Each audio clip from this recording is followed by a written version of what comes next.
Are you afraid of the dark? What happens when a planet descends into darkness for months, years, decades, due to an unstoppable eclipse? What happens when nocturnal flying creatures come out, ready to hunt and kill every living organism in their path? Well, that's what goes down in the movie Pitch Black, when a bunch of strangers on a spaceship crash down onto a planet that seems to be this desert environment. Sunny as hell. In fact, there are multiple suns seemingly. All life seems to be nuked, destroyed, killed by something. And they soon realize, oh shit, we are on the precipice of bearing witness to an eclipse that'll cover this planet in darkness for years. And then we have to bear witness to them, these creatures, known as the BIORAPTORs. BIORAPTORs are highly aggressive, carnivorous, and light-sensitive alien species native to this planet. Anchor-shaped heads and forked tails. They are depicted as having wings, allowing them to have flight. They are also described as having a blue-black viscous blood. BIORAPTORs are completely blind, lacking visible eyes, and rely on echolocation for navigation and hunting. They are highly sensitive to light, with even the beam of a flashlight causing burns on their skin, particularly in older, larger specimens. So they clearly evolved to this planet's changing environment over time. They are nocturnal creatures that emerge from the underground habitats during the planet's rare eclipses. And when the surface is plunged into darkness, they stop waiting all those years. They'll even eat each other, preying on their own kind. They're cannibalistic.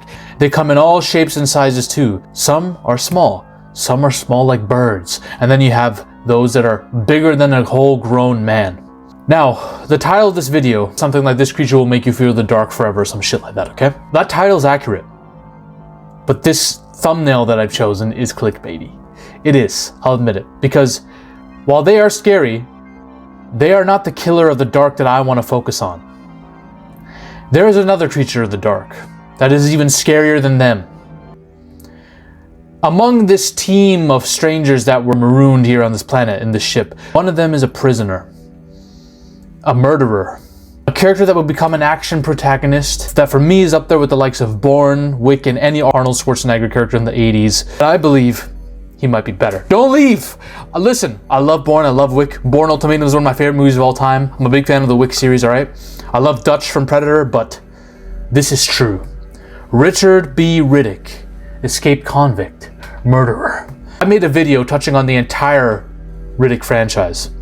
And I think the Dark Fury Riddick animated series is awesome. It's fucking underrated as hell. But this movie is the pinnacle of this character in my opinion. Because not only is this Riddick at his best, it's Vin Diesel at his best. This is one of the most badass and scary, quite frankly, protagonists ever, because there's two things to this guy. One, Riddick comes down to his eyes.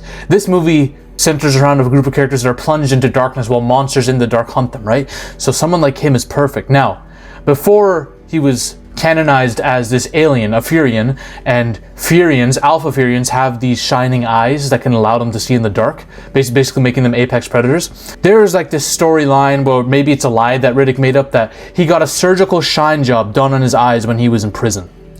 I really like that storyline, that plot point, more than him just being an Alpha Furian with these eyes that all Alpha Furians have. I like the fact that this shine job is like specific to him. It makes him unique, you know?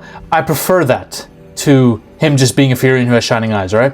And he's basically brought here by a bounty hunter who is posing as a lawman, Johns. And essentially this film is Johns keeping an eye on Riddick while Riddick fucks with people. Riddick is just fucking with everyone. And this is where the scary part of him comes through, because this is not a typical action hero. No, this guy's fucking with people. This guy's creeping up behind women, smelling them, borderline molesting the shit out of them, grabbing their hair, cutting a piece of their hair and smelling it and stuff. Like, this guy's a bit of a creep, you know? And he's like the handyman that they use to help lift stuff because he's big and jacked and all that. But most of the other team treats him as, okay, Riddick, just stay away from everyone, but help out when you can. You're a killer and you're gonna go back to prison soon. And Riddick is just coasting along. But when the planet descends into darkness, they need him badly. And he leads the team through the planet to get to a ship while all these creatures are coming for them. And I think it's a pretty goddamn awesome plot, especially when Riddick literally hand-to-hand fights some of these big-ass BIORAPTORs, killing them, even shivs one and breaks its goddamn neck. He takes on the biggest bioraptor, who's like way taller than any human as well, and gets out alive. That's how much of a badass this guy is. Not only that, he has a conversation with an imam about God, where the imam tells him, you may not believe in God, Mr. Riddick, but he believes in you. And Riddick says, no, you got it all wrong, bud. All right. There's way too many miracles keeping me alive for God not to be real. I absolutely believe in God, and I absolutely hate him.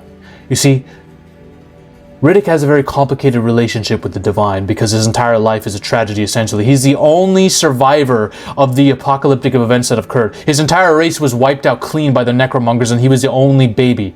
Literally almost strangled by his umbilical cord or some shit, and still survived, right? Every single person he's been around has died. He's an escape artist. But it's also his curse. His gift is to survive anything. He's the ultimate killer. But he cannot maintain life if his life depended on it. So him being this villain is a defense mechanism. It's him not wanting to care about anything, right? He believes in God. He just laughs at the notion of it, but secretly he does care. A couple of kids are straight up killed by these bioraptors, eaten alive, and Riddick laughs and looks to the imam and says, "Where's your God now?" And the imam has no words because a couple of his Muslim brethren has just been offed and brutally killed by bioraptors. But it all comes down to her. See, Carolyn is the captain of the ship now because the old captain died. And she's trying to keep the team together. In fact, she almost killed all of them to escape herself. And now that guilt, it's led her to want to sacrifice her life to keep them alive. "Would you die for them?" Riddick asks. And she says yes. And he finds that very, very interesting because he can't imagine putting himself in that same position. So when she does prove to be that kind of person and they do save the rest of the team, the tragedy only remains when, spoiler alert, she sacrifices herself in essence to save Riddick and gets killed by a bioraptor and taken into the dark and eaten alive. And Riddick says, "Not for me." Riddick starts almost crying. This is such an important thing that happens to his character, which is why I love this movie. Because Carolyn is never mentioned in the Riddick series after this. And it's a disgrace because she was so vital to his character growth. The fact that he saw someone doing that for him. You know, she's never mentioned again as any of his motivations and goals for the next few movies. No, it's pathetic in my eyes because her character was a great one. But my favorite scene in the entire movie, and one of my favorite scenes of all time, is when him and Johns are walking ahead of the team and they're talking about how the fuck they're going to get out of here and they're game planning.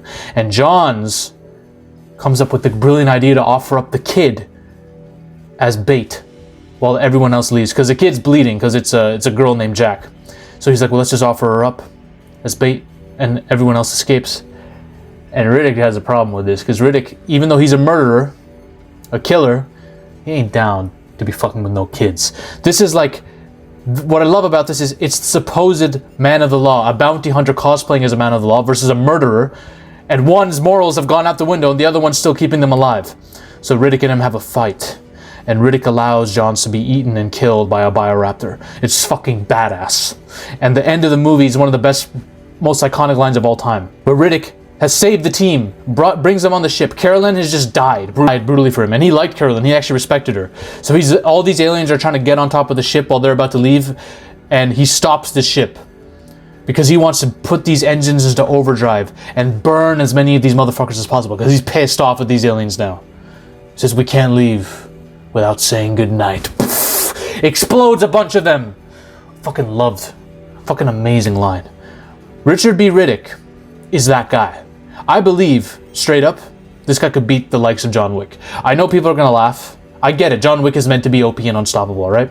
And in the daytime, John Wick definitely has a chance. But I'm telling you, if you give Riddick a shiv and nighttime, he's OP as fuck. He's like Batman, but worse. I'm telling you, he's gonna do obscene things to him. And Riddick versus the Predator, Riddick versus Predator needs to be an animated film that's created quick. I get it. Killer of Killers just came out. It was really fun. I want a non-canonical, maybe, story of Riddick versus the Predator, all right? That would be the greatest thing I've ever seen. Because that's like one of my favorite action protagonists ever, going up against one of my favorite aliens ever. Let's do it, y'all. Let's do it. In fact, I might make it myself with AI. Maybe. Let's see. But Richard B. Riddick is who Dominic Toretto wants to be. He's who Dom thinks he is.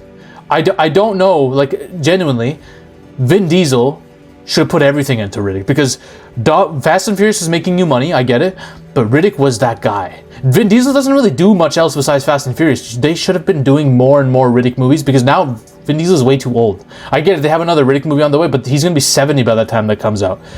Dominic Toretto is a speck of dust compared to Riddick. All right, you give Dominic Toretto a car, he can beat almost anybody. But you give Riddick the nighttime, Dom, you're fucked. No amount of nitrous is gonna help you. I love the rest of the Chronicle Riddick series, but Pitch Black was like, as a character, that's peak Riddick, in my opinion. That's Riddick at his best. He's charismatic, he's laughing, he's having fun, but he's also dark, menacing, brutal. I love it. All right, those are my thoughts on Riddick. If you want to know my thoughts on Riddick, the franchise as a whole, and how the Necromonger plot could maybe be played with towards the end for a 5th movie, you can watch this video over here. Ladies and gentlemen, we are on a mission to take over Hollywood. But the army must keep growing. If you want to suggest video topics to me, or talk about your favorite movies or favorite film theories in a community with like-minded individuals, join the Zafy Discord now. Link is in the description and the comment section as well. Join us. This movement is just beginning. We're taking over Hollywood, one coke line at a time.